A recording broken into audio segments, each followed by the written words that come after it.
إن الحمد لله نحمده ونستعينه ونستغفره ونعوذ بالله من شرور أنفسنا ومن سيئات أعمالنا من يهديه الله فلا مضل له ومن يضلل فلا هادي له وأشهد أن لا إله إلا الله وحده لا شريك له وأشهد أن محمدًا عبده ورسوله صلى الله عليه وعلى آله وأصحابه وسلم تسليمًا كثيرًا. يا أيها الذين آمنوا اتقوا الله حق تقاته ولا تموتن إلا وأنتم مسلمون. يا أيها الناس اتقوا ربكم الذي خلقكم من نفس واحدة وخلق منها زوجها وبث منهما رجالا كثيرا ونساء واتقوا الله الذي تساءلون به والأرحام إن الله كان عليكم رقيبا. يا أيها الذين آمنوا اتقوا الله وقولوا قولا سديدا يصلح لكم أعمالكم ويغفر لكم ذنوبكم ومن يطع الله ورسوله فقد فاز فوزا عظيما. أما بعد فإن أصدق الحديث كتاب الله وخير الهدي هدي محمد صلى الله عليه وسلم وشر الأمور محدثاتها وكل محدثة بدعة وكل بدعة ضلالة وكل ضلالة في النار. أعاذنا الله وإياكم من النار. إخواني الأعزة وأحبابي في الله، فإني أوصيكم ونفسي بتقوى الله سبحانه. يقول رب العزة والجلال في كتابه الكريم: لقد كان في قصصهم عبرة لأولي الألباب ما كان حديثا يفترى ولكن تصديق الذي بين يديه وتفصيل كل شيء وهدى ورحمة لقوم يؤمنون. Ndugu zangu katika imani, baada ya kumhimidi Allah tabaraka wa taala na kumtakia rehma kiongozi wetu na kipenzi chetu sayyidul awwalin wal akhirin mtume Muhammadin sallallahu alayhi wasallam, na kuhusieni lakini ikiwa mwanzo kabisa kuhusia nafsi yangu almuqassira bitaqwa Allah subhanahu. Ndugu zangu katika imani, Allah subhanahu anatuambia ndani ya Qur'an, aya ya mwisho katika surati Yusuf, Allah anasema laqad kana fi qasasihim ibratun liulil albab, kwa hakika ilikuwa katika visa vya wale ambao waliokuwa wamepita mitume kabla yako na waja wema ambao waliokuwa wamepita kabla yako, ewe Muhammad, kulikuwa kuna mazingatio makubwa mno. Lakini mazingatio hayo yaliwapata wale ambao ulul albab, Allah alikuwa amewafungulia, wakajua ndani ya visa vile kulikuwa kuna mazingatio yaliyokuwa makubwa. Ulul albab, ma kana hadithan yuftara, mazungumzo yale hayakuwa ni mazungumzo ya uongo, walakin tasdiqa alladhi baina yadayhi. Lakini Allah ametaja ndani ya Qur'an kama mambo ambayo yakuja kuwazindua wale ummati Muhammadin sallallahu alayhi wasallam, yalikuwa ni upambanuzi wa kila kitu, wa hudan, na ulikuwa ni uongofu, wa rahmatan, na ni rehma, liqaumi yu'minun, kwa wale ambao Allah tabaraka wa taala aliwapa taufiki na hidayah ya kuwa na imani thabiti ya kumtambua Mola wao. Ndugu zangu katika imani, khutba yetu ya leo kwa msaada wake Allah, tunafungua mazungumzo yetu haya kwa kisa miongoni mwa visa ambavyo kila mmoja miongoni mwetu anavifahamu na amevisikia na amevihifadhi. Lakini ndani ya visa hivi, ndugu zangu, tunavyokumbushana ni sehemu ya maisha tuliyoishi nayo katika maisha yetu ya leo, ili Muislamu achukue tahadhari, Muislamu aweze kuwaidhika, Muislamu aweze kutafuta radhi za Mola wake kwa sababu ya mazingatio tunayoyapata ndani ya visa hivi.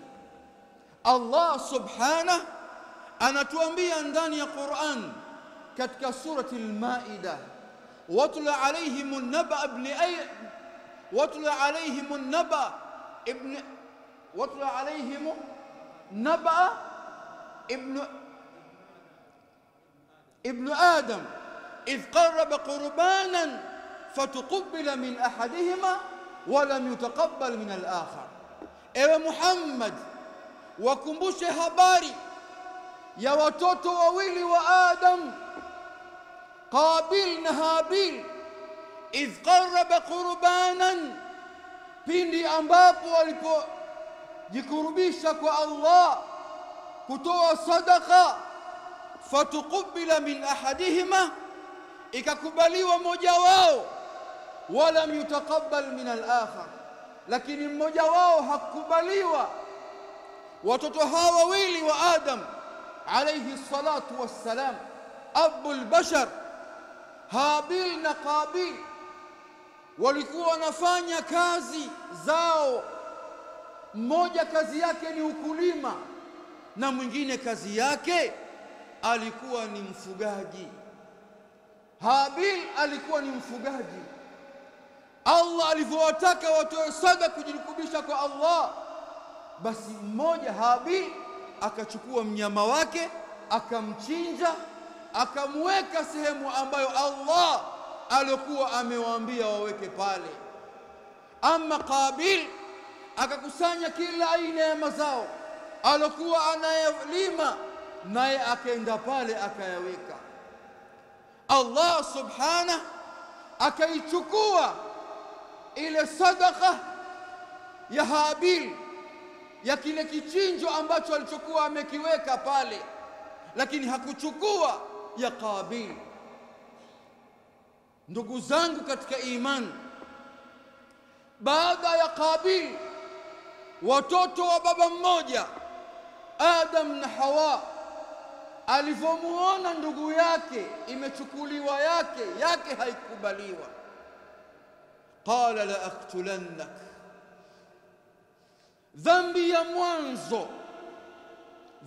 ya mwanzo ndani ya ardhi hii ikapatikana hapa. Akaingiwa na husda kwa ndugu yake Habil. Kwa nini ya kwake imekubaliwa lakini ya ndugu yake haikubaliwa? Na hii dhambi ya mwanzo ambayo iliyopatikana katika ardhi hii ya husda, ndiyo dhambi hiyo ya mwanzo iliyopatikana mbinguni baada ya Allah tabaraka wa taala kumuumba Adam alayhi salatu wassalam. Kilichomfanya Ibilisi ashindwe kwenda kumsujudia Adam ni mwanzo hasadi aliyokuwa nayo. Kwa nini Adam? Kisha kibri kamvaa, akataa kumsujudia Adam alayhi salatu wassalam. Kwa dhambi hii ndio iliyompelekea Qabil kuingiwa na jazba na mori ya kutaka kumuua ndugu yake Habil. Qala la aqtulannak, nitakuua. Habil anamwambia innama yataqabbalu Allahu minal muttaqin, hakika Allah tabaraka wa taala anapokea amali za waja waliokuwa wacha Mungu, waja waliokuwa wema. La in basatta ilayka yadaka litaqtulani, ikiwa wewe utanyosha mkono kuniua mimi, kunidhuru mimi, ma ana bibasiti yadi ilayka liaqtulak, misinyoshi kamwe mkono wangu mimi kukuua wewe.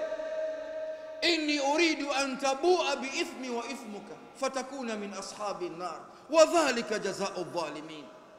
Mimi siwezi kunyosha mkono wangu, nachotaka mimi wewe ubebe dhambi zangu na dhambi zako, uwe miongoni mwa watu wa motoni kama hutowaidhika na ujumbe huu. Ndugu zangu, hakuna mazungumzo yaliyokuwa mazuri kama mazungumzo ambayo mtu anakumbushwa maneno ambayo ya kumkhofisha na Mola wake, lakini yote hayakumfaa kwa sababu hasadi imeshamtawala katika moyo wake. Fatawat nafsuhu qatla akhihi faqatala, hakubali lolote, mori ukampanda, jazba ikampanda, akamua ndugu yake, faqatala fa asbaha min alkhasirin, akawa miongoni mwa wale ambao walikuwa wamehasirika duniani na siku ya kiyama. Tayari maiti ya ndugu yake iko mbele yake, hajui afanye nini pale. Allah anamuonyesha udhaifu. Fabaatha Allahu ghuraban yabhathu fil ardh liyuriyahu kayfa yuwari sawata akhi. Allah anamtuma kunguru, kiumbe dhaifu, kunguru huyu, ili amuonyeshe jinsi gani ya kumstiri ndugu yake. Yeye ameshindwa kumzika ndugu yake, ameshindwa, atafanya nini? Allah anamleta kunguru, kisha anamuonyesha jinsi gani ya kumstiri ndugu yake. Qala ya wailata, ole wangu, majuto sasa. A'jaztu an akuna mithla hadha alghurab, nimeshindwa kuwa mfano hata huyu kunguru. A'jaztu an akuna mithla hadha alghurab fawari sawata akhi, niweze kumstiri ndugu yangu, nimzike ndugu yangu. Fa asbaha min an-nadimin, majuto sasa yuko nayo. Kisa hiki ndugu zangu katika imani, cha watoto wa Adam ndio maisha yetu ya leo, ambayo majumba ya Waislamu yamejaa. Waislamu leo tunahusudiana katika mambo yasiyokuwa na faida, tunahusudiana katika majumba, mashamba, tunahusudiana katika mali, tunashindwa kuhusudiana katika mambo ya kheri. Huyu kaswali rakaa 10, wewe swali rakaa 11. Huyu kafunga funga za sunna, wewe nenda kachimbe kisima. Huyu kajenga msikiti, wewe kajenge madrasa. Huyu kafanya hivi. Haya ndio tuyafanyie, lakini mal asaf tunahusudiana katika mambo ambayo inakuwa sababu ya kutokufaulu mbele ya Mola wetu. Ndugu yangu katika imani, Mtume Muhammadin sallallahu alayhi wasallam katika hadithi ya Abi Hurairah radhiyallahu anhu, Abdurrahman ibn Sakhar ad-Dawsi, Mtume anasema la yajtami'ani fi qalbi al-'abd al-imani wal-hasad, haiwezekani katika moyo wa Muislamu, moyo wa mwanadamu, vitu viwili vikawa sawa sawa, akawa navyo katika moyo wake, imani ya dini na hasadi vikakutana sehemu moja. Haiwezekani katika moyo wa Muislamu mambo haya yakawa pamoja. Wewe Muislamu, chukua tahadhari, safisha moyo wako ili uelekee kwa Allah ukiwa huna maradhi hayo. Mtu kuugua kansa, HIV na maradhi mengine makubwa ambayo sisi tunayaogopa katika maisha ya ulimwengu, yana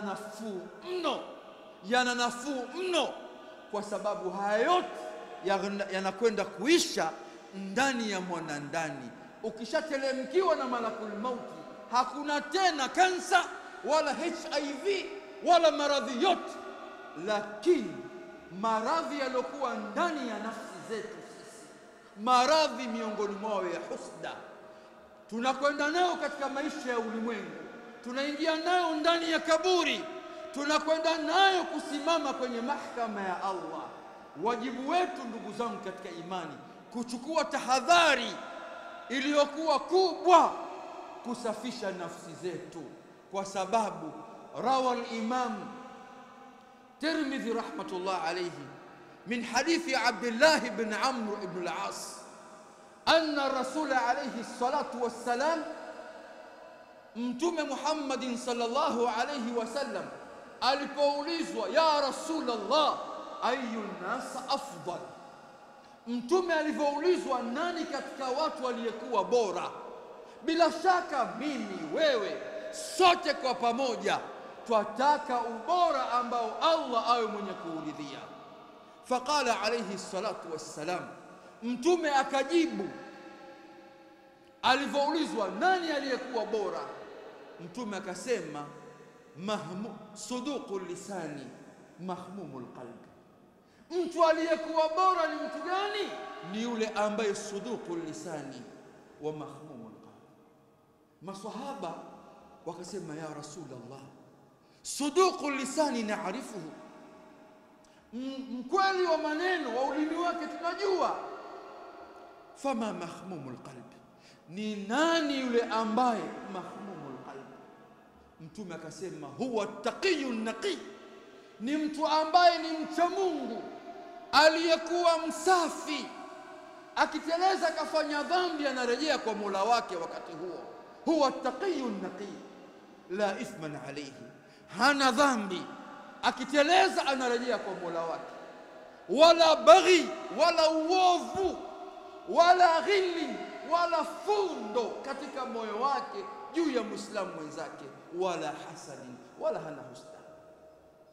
Huyu ndiye aliyekuwa bora. Na wewe ndugu yangu, kimbia kwenye ulimwengu huu kutafuta radhi za Allah, lakini ili uwe bora lazima usafishe takataka zote ambao zimo katika mioyo yetu. Sikwambii wewe au mimi.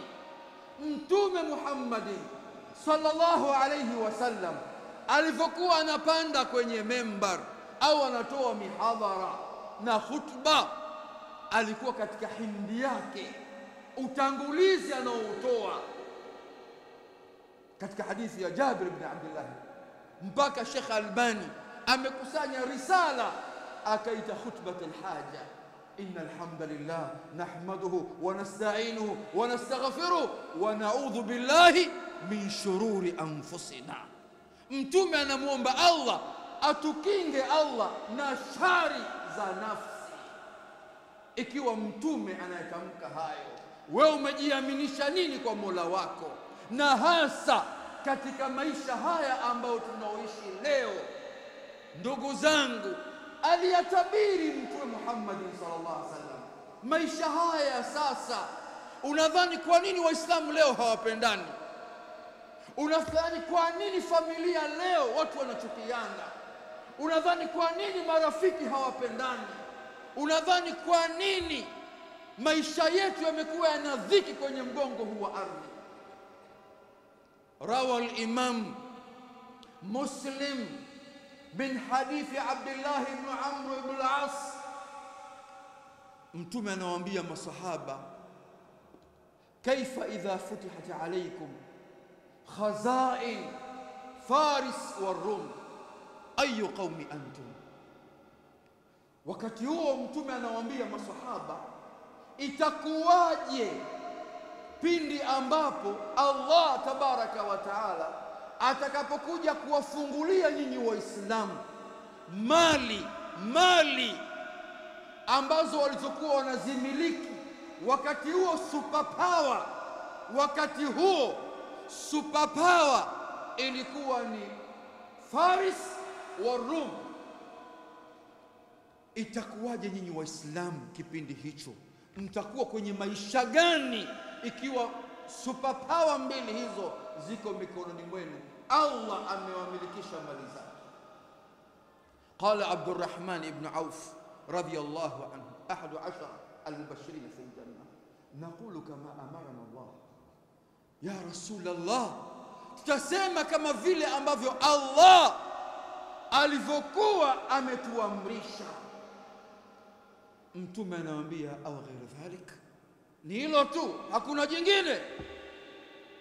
Tatanafasun, hapana, lipo. Mtashindana kwenye maisha ya ulimwengu. Ikiwa tayari Allah amefungua mali, mtashindana katika maisha ya ulimwengu. Utataka wewe uwe kama fulani, kwa nini awe nacho fulani, mimi sina? Mtaanza kushindana.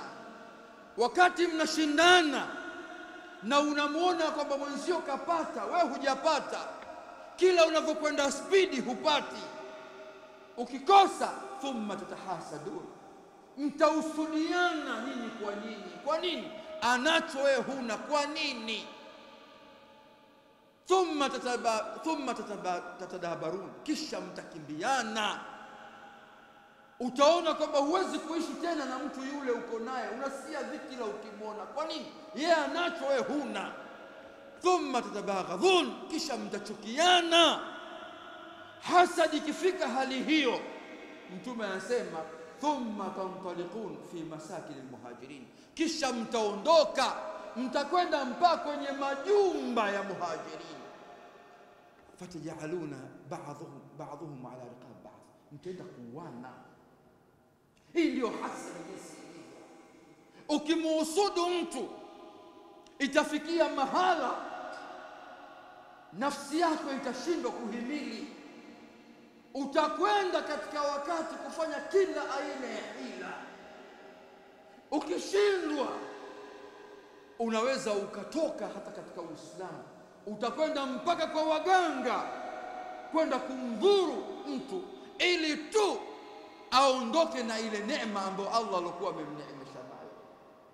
Ukishindwa hata huko, uko tayari hata kuua. Ni maradhi ambayo yalikuwa mabaya. Kwani ndugu zangu katika imani, leo majumba karibu 1% kubwa ya Waislamu leo, kwa nini hayana amani? Kwa nini hayana amani? Kwa nini ndugu wamepunguza mapenzi wao kwa wao? Kwa nini marafiki hawapendani? Utakuta hasadi imechangia. Innal ayn wal hasad idha dakhalat ala albayt husda, kijicho vikiingia kwenye familia, kathratu fihi mashakiluhum, matatizo ndani ya ile nyumba yanaanza kuongezeka. Wazdadat masaibuhum, mitihani ikitoka hili na ingia hili, ikitoka hili na ingia hili. Wanasema wanazuoni, waqad yataqatalun ala atfal asbab, wanaweza wakapigana familia, kaka na mdogo wake, baba na ndugu yake, dada na kaka yake, ala atfal asbab, sababu ya kijinga.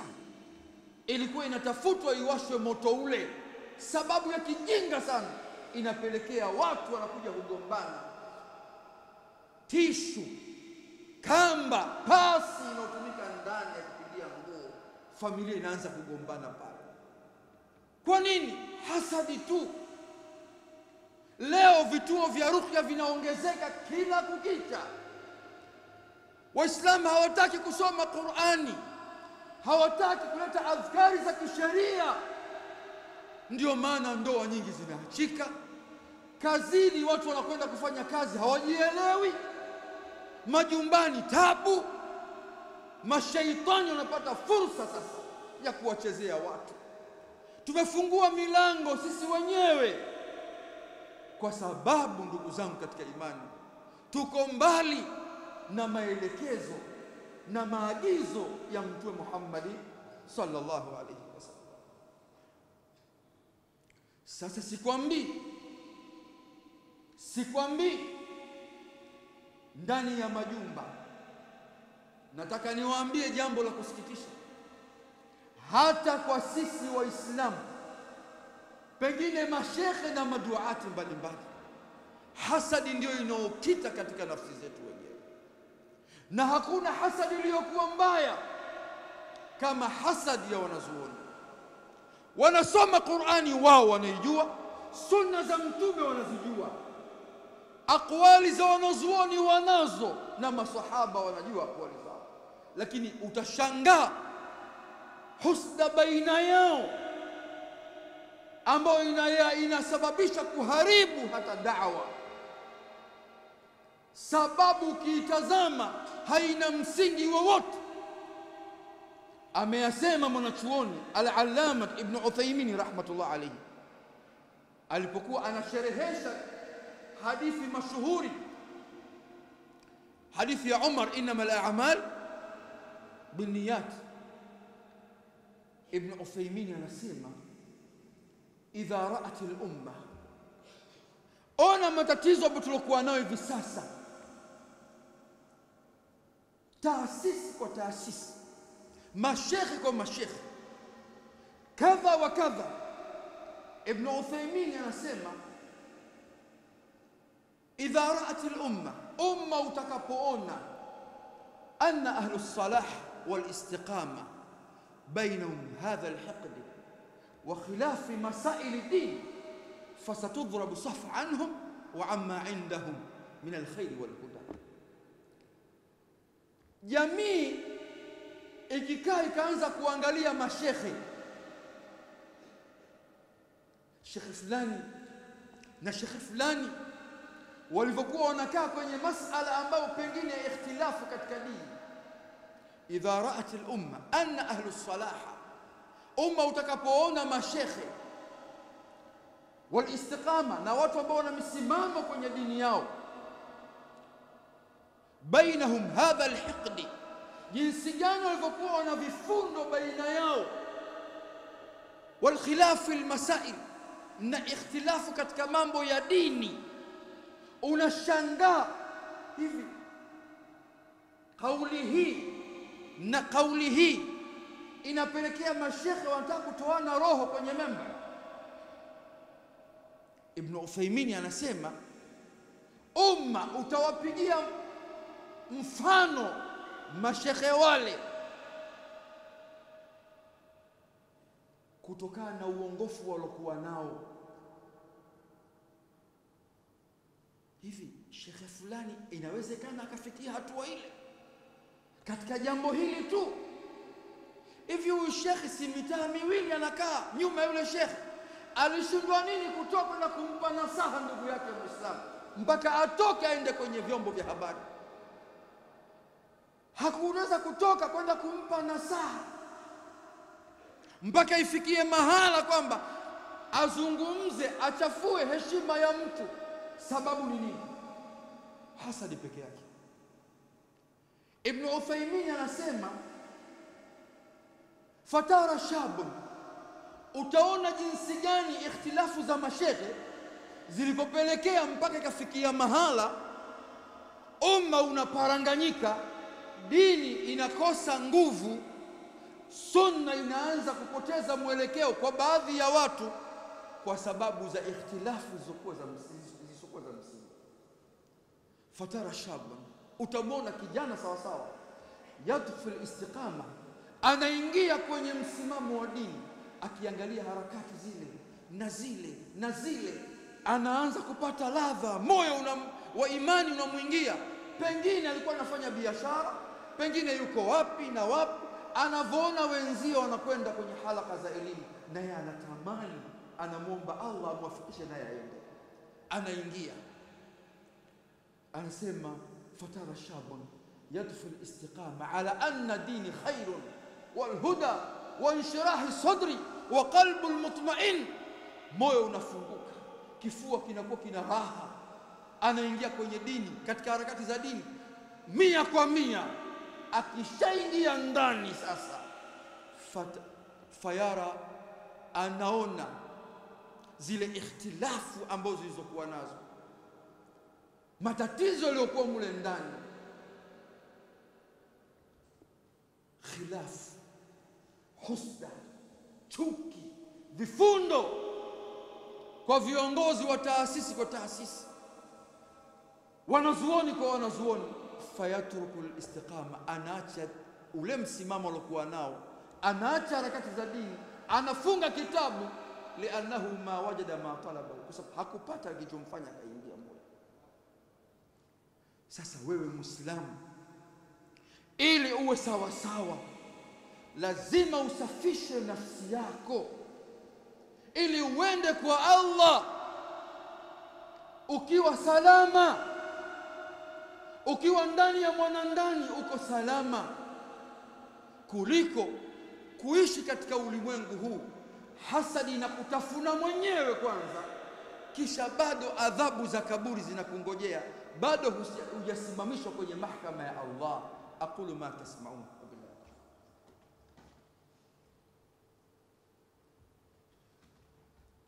Alhamdulillah wassalatu wassalamu ala man la nabiyya ba'da wa ala alihi wa ashabihi wa man wala, amma ba'd. Ndugu zangu katika imani,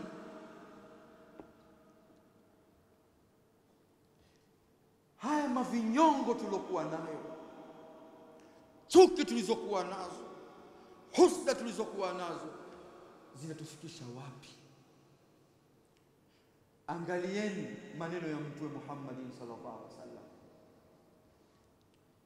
hadithi Abi Hurairah radhiyallahu anhu, turfa'u al-a'mal fi kulli yawm al-khamis wa yawm al-ithnain. Hizi amali zetu na swali, funga, sadaqa, khairi zote tunazofanya, Allah anazinyanyua siku ya Alhamis. Fayughfar likulli 'abdin la yushrik billahi shay'an.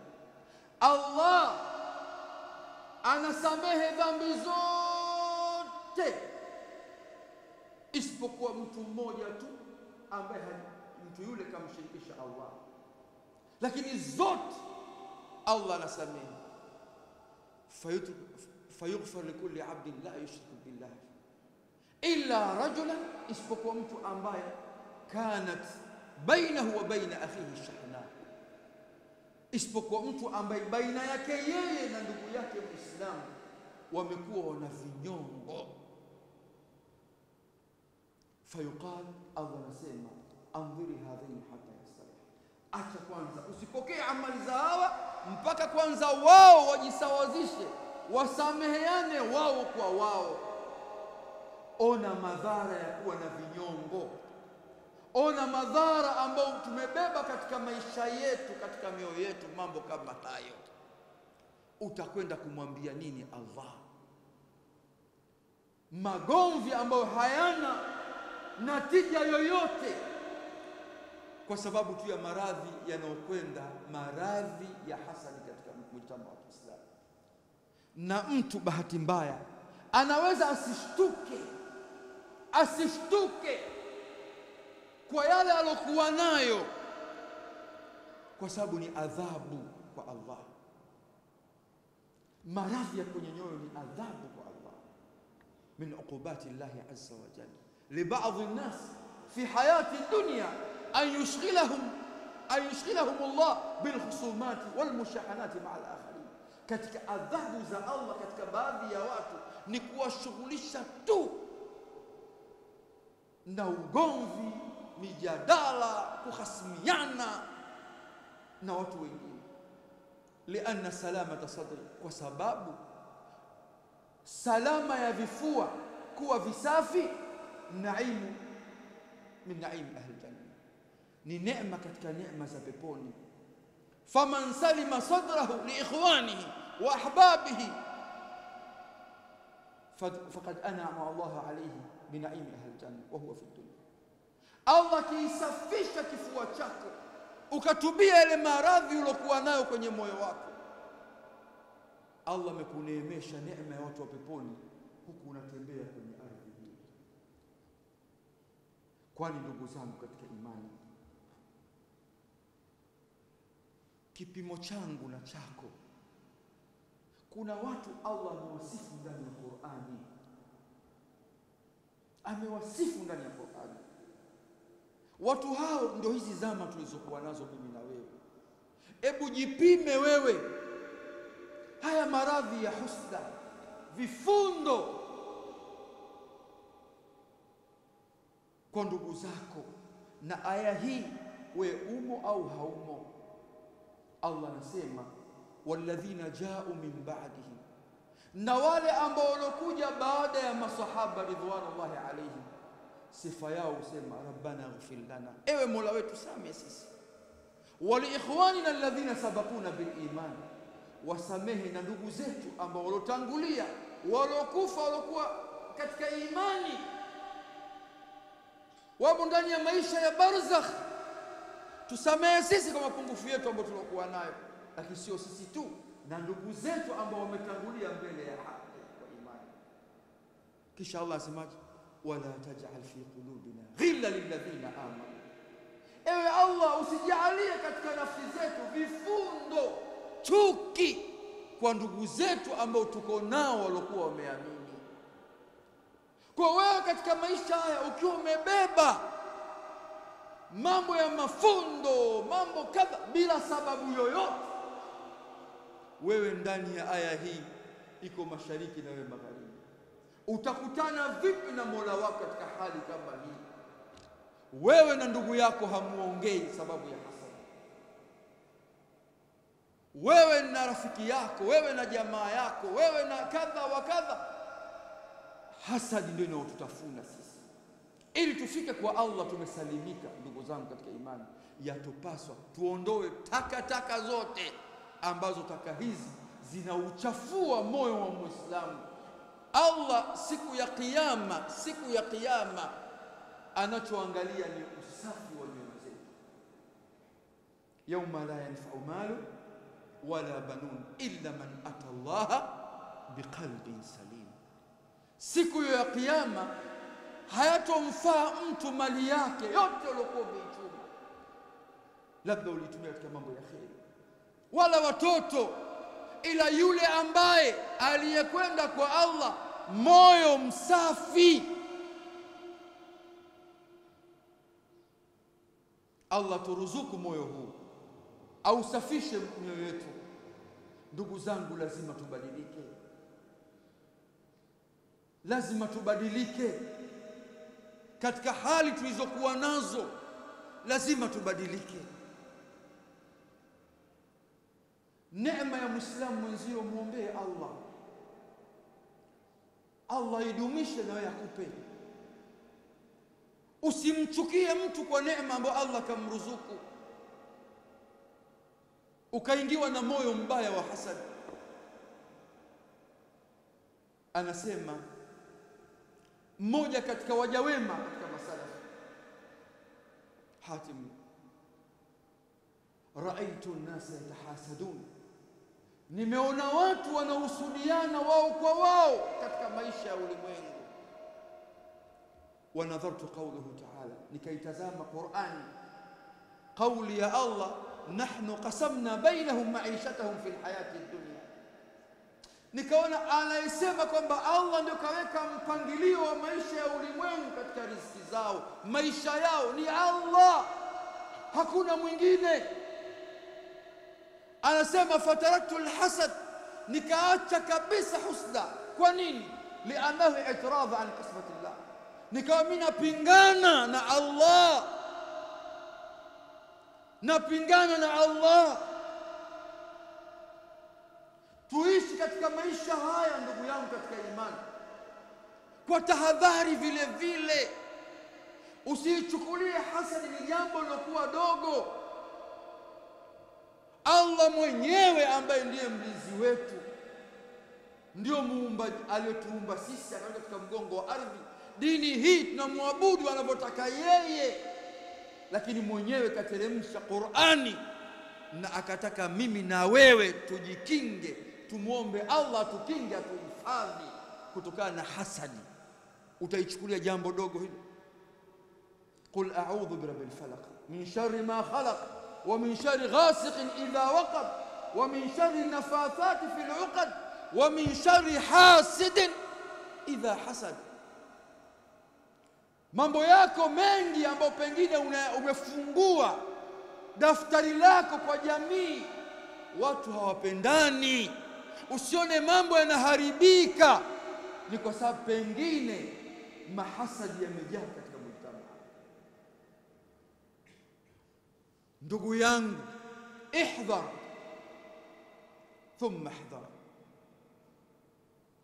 Ulaika alladhina yaakulunaka biayunihim, ogopa sana, chukua tahadhari sana wale ambao wanaokutafuna wewe kupitia katika macho yao. Hasidin, haqidin, ashabul ghilli wal marra. Ogopa sana katika jamii hii kuishi na watu ambao wanakutafuna wewe hujui, wamejaa husda, wamejaa hiqdi. Chukua sana tahadhari hiyo ndugu yangu katika imani. Alhasad yaqtul anfus, husda inaua. Mtume anasema al-ain wal hasad, al-ain tudkhilu rajul qabr